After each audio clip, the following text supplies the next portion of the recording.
Reka duhereye muri Repubulika ya Demokarasi ya Kongo twerekeje muri Kivu ya Amajyepfo. Amakuru aravuga ko umutwe wa M23 wamaze kwigarura uduce tugera kuri 4 twari tumaze iminsi tugezurwa n'aba wa Azaren. Ndakubwira ko rero umuvugizi wa guverinoma y'igihugu cy'u Rwanda Yolande Macron amaze gusubiza abakerensi imbaraga z'umutwe witwaje intwaro wa M23 ndetse n'abawugereranya n'ingabo z'igihugu cy'u Rwanda RDF. Ndakubwira ko kandi Minisitiri w'Ububanyi n'Amahanga n'Ubutwererane Ambassadeur Olivier Nduhungirehe yagaragaje ko ibiganiro byahuje abakuru b'ibihugu yaba ku ruhande rw'u Rwanda na Repubulika ya Demokarasi ya Kongo kuri Perezida Kagame na mugenzi we Tshisekedi rero wa Repubulika ya Demokarasi ya Kongo nge ibi biganiro byaba byaraharuye inzira iganisha akarere ku mahoro. Ibyo akaba ari bimwe mu byo ngiye kukuramburira muri aya makuru ku buryo ubu urambuye. Mbere yuko ntangira izi nkuru ku buryo bugezweho gatanu ku kandi, jya munsi yo video yawe hepfo gato mu ruhande rero rw'iburyo ukore kuri subscribe cyangwa se s'abone, hanyuma ujye uwa mbere mu kubona notification mu gihe tumaze gutegura inkuru, hanyuma ubu wa mbere mu kuba wamenya byinshi bitandukanye bigezweho mu makuru yacu. Reka nkuramburire aya makuru ku buryo ubu urambuye maze kukubwira mu buryo bw'incamake. Ni kuri uyu wa kabiri ku itariki 15 Mata 2025 inyeshyamba za M23 azongeye kwigarura uduce tugera kuri utune rero akaba ari uduce two muri teritwari za Karehe ndetse no muri Kabare muri Kivu y'Amajyepfo, nyuma rero y'imirwano ikaze n'abarwanyi ba wa Azalendo bafatanyije n'ingabo za Repubulika ya Demokarasi ya Kongo FARDC. Biravugwa ko iyi imirwano yaranzwemo no gukoresha intwaro ziremereye, ibisasu bya murisiye ndetse n'intwaro zoroheje, nk'uko kandi amakuru ahaturuka abivuga ngo zakomeje kumvikana rero kugeza ku itariki 14 Mata. Ahantu rero hafashwe harimo muri Remera, Bushaku ya mbere, Bushaku ya kabiri, naho ni muri Karehe ndetse no muri Kabamba ahitwa Kabare, aho rero abasivile bagera kuri 3 biciwe muri groupement ya Ilambi Katana rero nk'uko tubikesha Media Congo.net. nk'uko kandi abatangabuhamya bakomeza kugenda babitangaza babonye rero iyi mirwano hagati ya M23 ndetse na wa Azalenda. Amakuru akavuga ko rero umusada M23 yahawe wahageze rero uturutse mu kiyaga cya Kivu uvuye muri Kivu y'Amajyaruguru ndetse no mu muhanda uva Bukavu ndetse na ahitwa Kavumu, ahabereye rero imirwano hagati y'abarwanyi mu mpera z'icyumweru gishize. Amakuru kandi aturuka muri kariya karere avuga ko rero umusada wasanzwe cyangwa se wazanywe nyuma y'ifatwa ry'akanya gato ry'ikibuga cy'indege cya Kavumu cyari cyarafashwe na Wazalendo ku itariki 13 Mata, nk'uko amakuru twakugejejeho yakomezaga kugenda itangaza. Imirwano kandi iragaragaza ko intambara muri Repubulika ya Demokarasi ya Kongo nta kabuza igikomeje, nubwo ibiganiro byaduha hagati ya guverinoma ya Kinshasa ndetse na AFC M23 bigamije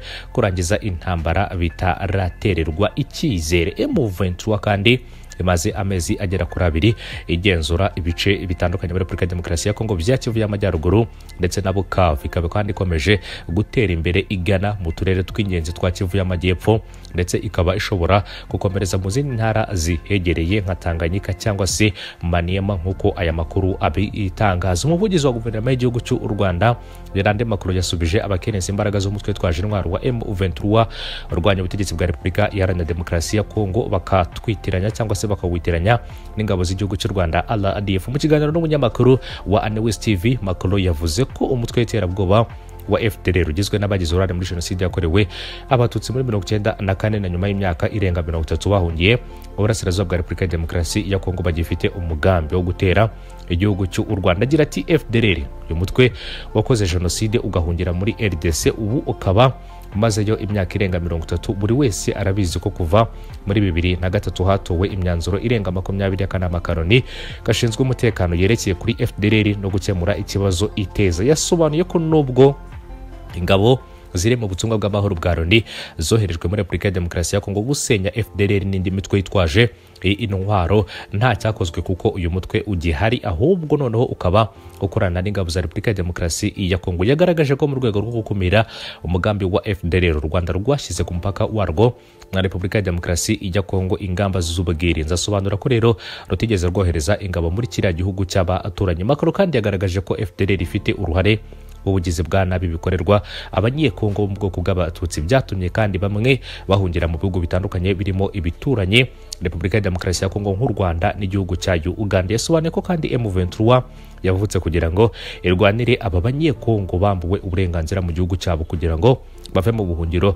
basubire mu burasirazuba bwa Repubulika ya Demokarasi ya Kongo. Haravuga ko rero nta mutwe witwaje intwaro wagira imbaraga nk'iza M23 cyangwa ibikoresho bihambaye nk'ibyo ifite mu gihe waba udasha cyangwa se mu gihe waba udashyigikiwe ni igihugu cyari cyo cyose. Ngibyo rero nibyo bashingiraho rero bashinja ingabo z'u Rwanda gufasha M23. Umuvugizi kandi wa guverinoma y'u Rwanda yasobanuye ko nubwo hari abakerensa imbaraga za M23 ngo uyu mutwe ufite imyitwarire myiza kandi uhamye ku mpamvu yatumye utangiza urugamba. Yagize ati M23 ni umutwe uhamye. Bamwe rero mu bayigize babaye mu ngabo za Repubulika ya Demokarasi ya Kongo. Twumva ko rero ari umutwe ufite imyitwarire myiza uhamye ku mpamvu rero yawo, kubera ko rero kuri bo rero no gupfa no gukira, bari kurwanira kubaho. Iyo niyo ntwaro ya mbere. Macron kandi yakomeje asobanura ko aho M23 kugeza kuri ubu ngubu ikura intwaro, agira ati rero uwa mbere uha M23 intwaro ni ingabo za Repubulika ya Demokarasi ya Kongo. Birazwi kubera ko rero